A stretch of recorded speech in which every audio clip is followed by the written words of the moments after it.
इन दिनों एक तस्वीर सोशल मीडिया पर वायरल हो रही है जिसमें दावा किया जा रहा है कि वो खून की नदी है जिसे देखकर लोग हैरान हैं।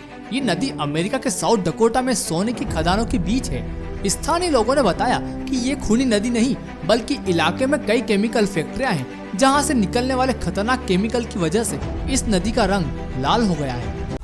दोस्तों, आपने कई ईगल्स के बारे में सुना होगा कि वो अपने से भी बड़े बड़े जानवर को उड़ा ले जाते हैं और इसमें से गोल्डन ईगल्स तो हम इंसानों के लिए बहुत बड़ा खतरा होता है। लेकिन आज हम जिस ईगल के बारे में बात करने जा रहे हैं उनसे शेर भी डरते हैं। जी हाँ दोस्तों, अफ्रीका कंट्री में पाए जाने वाले ये मार्शल ईगल जो मुख्य तौर पर रेप्टाइल्स, बर्ड्स और छोटे छोटे एनिमल्स का ही शिकार करता है, लेकिन इनको जब कभी कभी मौका मिलता है तो ये शेर, चीते, तेंदुए के बच्चे को भी उड़ा ले जाते हैं। आपको बता दूं कि ईगल्स शेर के बच्चों के लिए ही नहीं बल्कि एक बड़े शेर के लिए भी खतरनाक होता है, खासकर तब जब ये बच्चे पर हमला करने वाला हो। तब कोई इसे रोकने आता है तो उसे ये नहीं छोड़ता क्योंकि इनके पंजे इतने बड़े और पावरफुल होते हैं कि एक ही झटके में किसी की भी हड्डी तोड़ सकता है। लेकिन ऐसा बहुत ही कम देखा गया है कि कोई इनसे उलझने की कोशिश करता है, क्योंकि भले ही ये आसमान का राजा है लेकिन जमीन पर तो इन बिल्लियों का ही राज चलता है। लेकिन ये हमेशा अपने बच्चों और अपने लिए इन बाजों से बचने के लिए चौकन्ने रहते हैं। दोस्तों, आप दलदल में रेंगते इस इंसान को देख सकते हैं, लेकिन ये कहाँ जाने की कोशिश कर रहा है ये जानकर आप हैरान रह जाएंगे। दरअसल ये वीडियो पोलैंड का है। ये है नेचर फोटोग्राफर। जब ये हर दिन की तरह अपने ड्रोन से वीडियो फुटेज ले रहे होते हैं, उस दौरान इन्हें एक ईगल दिखता है जो कीचड़ में फंसे जिंदगी और मौत से जूझ रहा होता है। ईगल को देख ये बिना सोचे समझे दलदल में कूद जाते हैं। अब दलदल में तैरकर जाना मुमकिन तो नहीं है और न ही आप ठीक तरह से चल पाएंगे, इसलिए वो ईगल तक रेंगते हुए पहुंचते हैं। उस दौरान ईगल ने फाइट बैक करने की भी कोशिश नहीं की। शायद वो ईगल पूरी तरह से थक चुका था या फिर उसे भी पता था इंसान उसे बचाने के लिए आया है। फिर लंबे समय की कड़ी मेहनत के बाद उस ईगल को अपनी गोद से लेकर रेंगते हुए किनारे पर आते हैं और उसे फिर अच्छे से साफ करके हॉस्पिटल ले जाते हैं और फिर उसे खाने के लिए मांस दिया जाता है। दोस्तों, इस इंसान के लिए एक लाइक तो बनता है।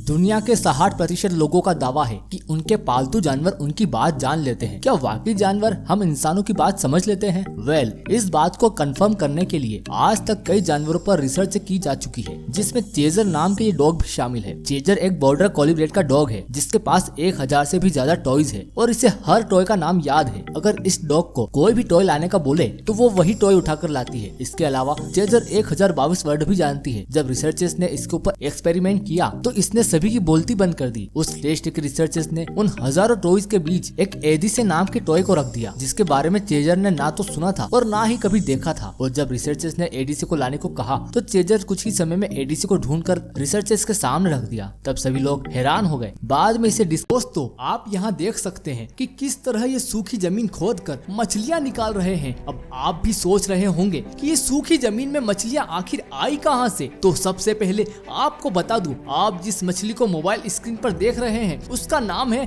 Long fish. वैज्ञानिकों की माने तो करीब 300 मिलियन साल से इस धरती पर मौजूद ये मछली खासकर अफ्रीका से ऑस्ट्रेलिया और अमेरिका के सोमबेरिया के नदियों में पाई जाती है। लेकिन कई बार तो ये सूखी जमीन पर भी रेंगते हुए मिल जाती है। जब ड्राई सीजन में पानी सूखने लगता है तो अपने आप को कीचड़ में दफना लेती है और अपने न्यू केस से एक लेयर बना लेती है जो इसे एक लेदर शील्ड की तरह प्रोटेक्ट करता है, साथ ही इसे डिहाइड्रेशन से भी बचाती है। उस दौरान ये अपने आप को इस तरह ट्रांसफॉर्मर कर लेती है जिससे ये एक मेलन की तरह हवा से सांस ले सकता है। इस तरह ये 1 साल तक बिना पानी की जमीन के अंदर सांस ले सकता है और जब बारिश होती है तभी दूसरी मछलियों की तरह अपनी नॉर्मल लाइफ में लौट जाती है।